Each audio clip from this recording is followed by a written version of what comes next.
Today I'll be talking about the dangers of unhealthy comparison.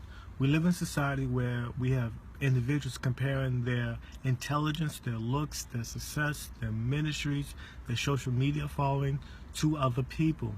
So much so that they are losing a sense of their identity and they have no sense of who they are and their purpose.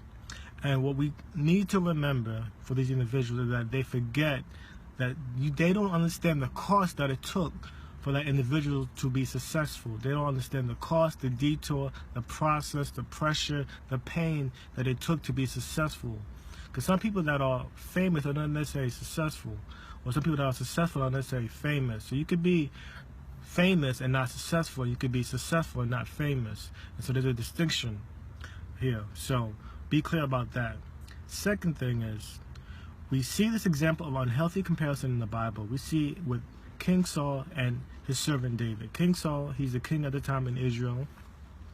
And throughout his life, or throughout his term in kingship, he is trying to take David out. He takes one opportunity, two opportunities, three opportunities to take David out. And he wants to take David out because he is jealous of David. Hello, somebody. You cannot be jealous of somebody that God has ordained.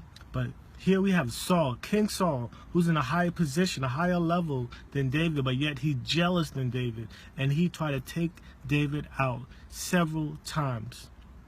And Saul was so focused on what David was doing that he was neglecting what God was doing in his life. Saul's assignment was to take care of his kingdom, the kingdom of Israel. But he was running behind David, chasing him left and right, looking for David, trying to take him out.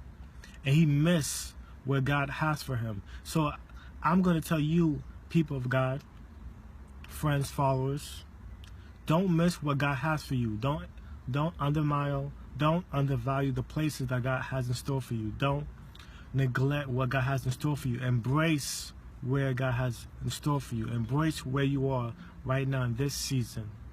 Don't make unhealthy comparison. God has uniquely blessed you. He has uniquely gifted you for an assignment.